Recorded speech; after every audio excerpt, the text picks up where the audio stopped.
Hello student, आज हम पढ़ने वाले हैं वाटरफॉल मॉडल के बारे में। ये एक सॉफ्टवेयर प्रोसेसिंग मॉडल्स होते हैं। तो let's start with waterfall model.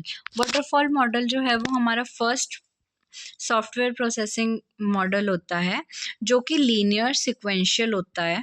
मतलब कि इसमें जो इसका रिजल्ट आएगा वो ही एज अ सेकंड का इनकम होगी। जो इसका आउटकम होगा वो इसकी इनकम होगी, जो इसकी आउटकम होगी वो इसकी इनकम होगी। तो वाटरफॉल मॉडल क्या होता है? हमारा linear and sequential life cycle model. No overlapping in phase. जब ये वाला फेज कंप्लीट हो जाएगा तभी हम सेकंड फेज पे जाएंगे, और सेकंड फेज के बाद हम थर्ड फेज पे जाएंगे, फिर फोर्थ पे, फिर फिफ्थ पे, फिर सिक्स्थ पे, और फिर लास्ट पे। मतलब कि ये एक प्रोसेस के हिसाब से चलेगा। मतलब कि एक के बाद ऐसा नहीं है कि आज अगर आपने फिजिबिलिटी स्टडी कर ली है तो आप सीधा सिस्टम डिजाइन कर दो। नो, आपको इसके बाद सीधा रिक्वायरमेंट एनालाइज करना पड़ेगा, इसके बाद ये, फिर ये, फिर ये ऐसे सिस्टमेटिकली ही चलेगा। ऐसा नहीं हो सकता कि रिक्वायरमेंट एनालाइज करने के बाद सीधा आप इम्प्लीमेंटेशन कर दो कोडिंग की। नहीं, रिक्वायरमेंट एनालिसिस के बाद डिज़ाइन क्रिएट होगा, उसके बाद इम्प्लीमेंटेशन होगी। जो फिजिबिलिटी होती है ये हमें tales all idea about cost estimation और software is affordable and tell the time requirement.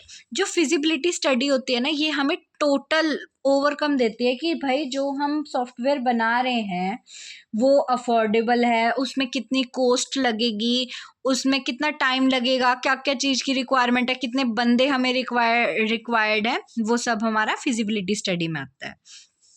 ये होता है हमारा student first step. Second step होता है हमारा रिक्वायरमेंट एनालिसिस।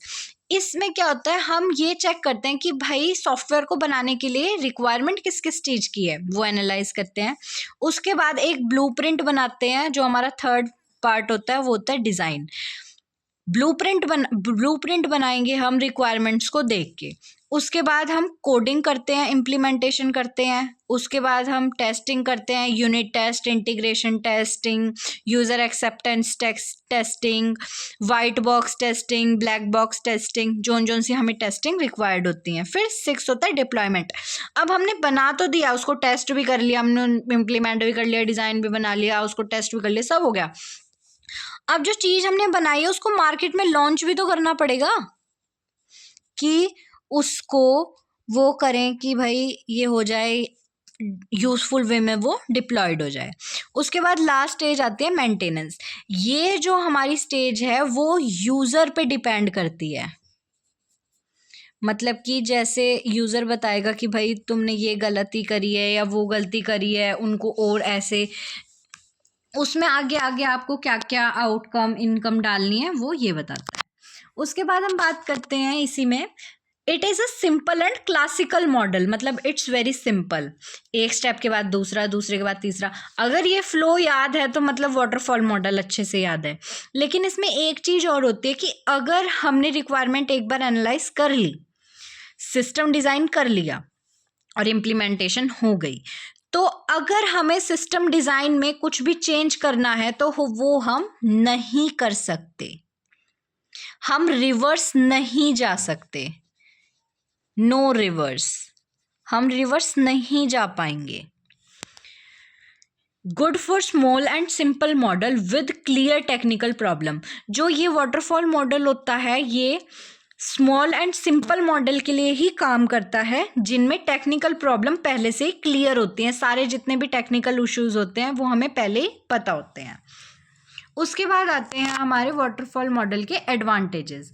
सबसे पहला आता है it's simple and easy to manage, works well for smaller project and results are well documented. अगर जैसे हमारा जो रिक्वायरमेंट एनालाइज हो गया, उसकी एक डॉक्यूमेंटेशन बन जाती है जिसमें सब कुछ क्लियरली लिखा होता है। उसके बाद ब्लूप्रिंट बनता है, ब्लूप्रिंट के बारे में अच्छी से डॉक्यूमेंटेशन होती है। तो मतलब कि ये जो रिजल्ट्स होते हैं ना, इनके एक एक स्टेप के बाद जो भी रिजल्ट आते हैं वो वेल डॉक्यूमेंटेड होते हैं। उसके बाद इसकी डिसएडवांटेजेस की बात करें तो सबसे पहली आती है रिस्क एंड अनसर्टेनिटी।